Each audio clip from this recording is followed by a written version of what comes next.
Bonjour et bienvenue pour ce nouveau numéro de Tendance de fonds et j'ai le plaisir d'accueillir aujourd'hui sur le plateau Philippe Ventrimpon, spécialiste produits obligations chez Oddo BHF Asset Management. Bonjour Philippe. Bonjour Laurent.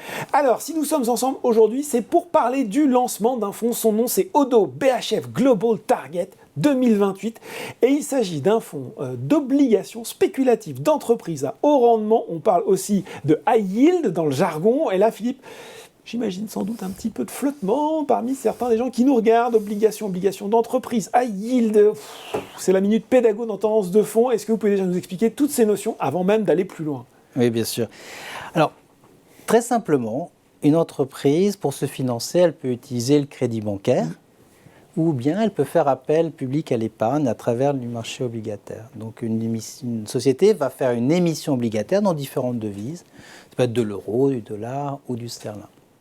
Alors, dans les sociétés, on va trouver deux groupes de sociétés. Celles qui sont, je dirais, les mieux notées. On les appelle le groupe des investment grade. Elles vont émettre des obligations avec des rendements. Donc bien notées, c'est parce qu'on pense qu'elles sont solides, qu'elles vont facilement rembourser leurs dettes. Absolument. C'est ça? En fait, on fait une analyse des bilans. Donc celles qui ont les bilans les plus solides vont pouvoir émettre à des rendements inférieurs aux sociétés je dirais spéculatives, qu'on appelle aussi high yield, qui, elles, doivent offrir des rendements plus importants pour compenser un risque de défaillance plus important. Donc voilà un petit peu comment ça se passe en termes d'organisation du marché sur le marché obligataire. Qu'est-ce qui a motivé le lancement de ce fonds aujourd'hui? On parle pas mal d'obligataires ces derniers temps. Est-ce qu'il y a vraiment une question de timing, de contexte dans le marché actuel?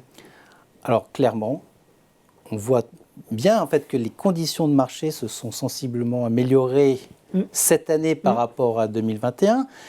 Il suffit de regarder en fait l'indice de référence du marché du high yield. Cette année, il a évolué entre 6 et 8,5%, alors que l'année dernière, en 2021, il n'avait pas dépassé 3,25%. Alors, je rappelle que en ce qui concerne notre fonds, l'objectif de rendement pour la part destinée au grand public est tel qu'indiqué dans le prospectus est bien moindre. Il est de 3,3% sur la période. Alors je veux aussi profiter pour rappeler que le marché du high yield en Europe est très profond. Il représente à peu près 370 milliards en fait d'encours. D'accord. C'est beaucoup. Et que vous allez trouver des sociétés que tout le monde connaît. Des sociétés françaises comme Renault, SFR ou les surgelés Picard, par exemple. Bon, quand même, Philippe, quand on regarde les indicateurs avancés, on a encore vu une moisson récemment, quand on voit aussi les prévisions économiques, on a un contexte économique qui reste compliqué, on entend de plus en plus le mot de récession, notamment récession en Europe. Moi, je vais peut-être un petit peu vite en besogne, mais qui dit récession dit potentiellement faillite d'entreprise.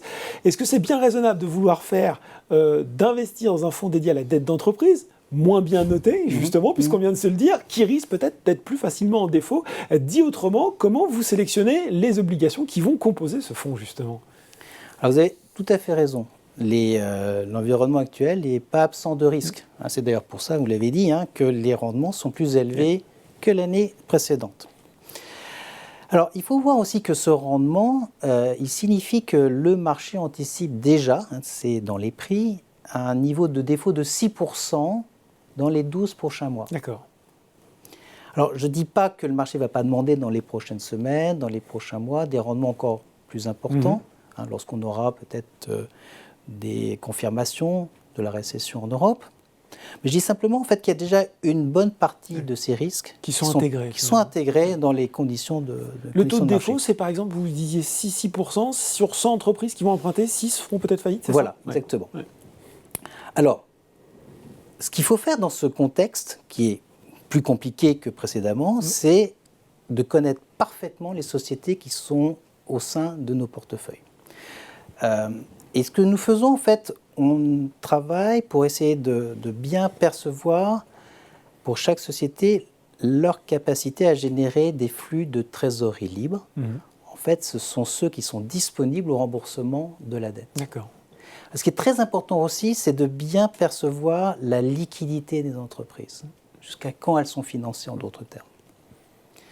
Alors, évidemment, certaines sociétés n'ont pas cette capacité.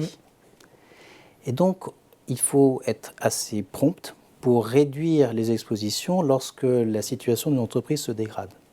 On n'attend pas que la situation soit grave pour commencer à vendre, absolument. Donc, ce que nous faisons, cette approche, on l'appelle, c'est la discipline de vente. C'est capital. Oui. Alors, l'autre chose qu'il faut faire aussi, c'est, au niveau du portefeuille, il faut le gérer activement. On ne reste pas assis sur un portefeuille aujourd'hui pour toute la durée. Il faut adapter les risques du portefeuille en fonction de l'environnement de marché dans lequel on se trouve. J'imagine que ça, quand même, il doit falloir un sacré savoir-faire, une expérience aussi de ce marché qui est assez particulier quand même. Alors, chez ODDO BHF Asset Management, le cœur de notre approche d'investissement, c'est l'analyse fondamentale. C'est absolument capital. Le problème, c'est que ça demande des ressources importantes. Nous avons une équipe à Yale qui est composée de 10 gérants analystes dédiés uniquement sur ce marché. D'accord. Et Alexis Renaud, qui est le responsable de toute l'activité à Yale pour la partie asset management, est gérant depuis plus de 22 ans. Donc en fait, nous avons une bonne expérience, puisque nous sommes passés à travers toutes les crises depuis l'an 2000. Il y a déjà eu l'épreuve du feu. Oui. Il y en a eu quelques-unes. Une question aussi, peut-être Philippe, on a parlé justement des deux types de dettes, la dette au rendement, high yield, ou la dette investment grade. On pourrait se dire finalement, pourquoi ne pas privilégier, puisqu'il y a cette petite montée du risque, de la dette investment grade, d'entreprises mieux notées, qui servent peut-être un rendement un petit peu moins fort, mais avec plus de sécurité? Alors, les obligations investment grade ont évidemment une notation plus élevée, mais comme vous l'avez dit, un rendement plus faible. Alors là, la question, elle est un peu différente. Je pense qu'il faut absolument que chaque investisseur soit capable de définir son objectif propre en termes de couple risque-rendement. Donc, quel est le niveau de risque qu'il est prêt à accepter et quel est le rendement qui est associé. Donc, en fait, il y a une chose aussi qui est importante dans le contexte actuel, parce qu'on a parlé de montée des taux. Et dans ce contexte de remontée des taux, il faut juste souligner que les obligations high yield, par rapport aux obligations investment grade, ont en moyenne des durées plus courtes. Donc, en fait, elles sont moins sensibles à une remontée des taux. Ça, on l'a vu. En revanche, elles sont plus exposées au risque de crédit. Le risque de crédit, c'est quoi? C'est le risque d'avoir dans son portefeuille des sociétés qui, à un moment donné, font défaut. Voilà, ça, c'est vraiment important. C'est les deux paramètres à bien avoir en tête. Exactement. Qu'est-ce qu'on peut dire aux gens qui nous regardent et qui disent, mais tiens, finalement, c'est intéressant, ça fait quelques mois que j'entends parler de marché obligataire, ce fonds-là, ça correspond bien. Comment on l'inscrit dans une stratégie plus globale de gestion de ses investissements, de son patrimoine? Alors, comme je disais, chaque portefeuille doit être le reflet d'un investisseur et de cet investisseur en particulier. Donc en fait, il faut que chacun définisse son objectif d'investissement, son horizon d'investissement, mais aussi la volatilité qu'il est prêt à accepter. Alors, maintenant que nous avons dit ça, on a la conviction que chaque portefeuille devrait intégrer une partie de high yield, une partie d'obligataire. Comme chaque portefeuille a des obligations d'État, mais aussi des actions. Donc en fait, je pense qu'il faut rappeler aussi quelque chose qui est important, et ça sera très important pour les années suivantes, c'est que quand on investit dans les obligations, l'intérêt, c'est qu'on va percevoir des coupons qui sont fixes, qui sont fixés dans le prospectus de l'émission obligataire, et que le capital doit être remboursé par l'entreprise à une date qui, elle aussi, est fixée à l'avance. Donc ça, c'est vraiment aussi quelque chose qu'il faut garder en tête. Alors aujourd'hui, on l'a vu, les rendements sont supérieurs à ceux qui prévalaient il y a encore une année. Mais je pense que la clé de tout ça, on parle de risque, donc c'est la gestion des risques, c'est capital. Il faut absolument être certain que les personnes qui vont gérer en fait ces portefeuilles sont capables de sélectionner les meilleures sociétés. Ont 22 ans d'expérience, par exemple. C'est un bon début, mais d'autres le font très bien aussi. Je veux dire, mais c'est important de le savoir.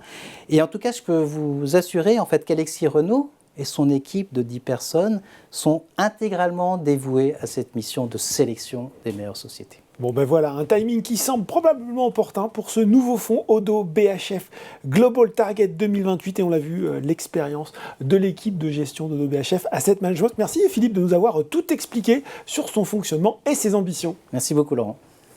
Tendance de fond, c'est fini pour aujourd'hui. À très bientôt pour un nouveau numéro.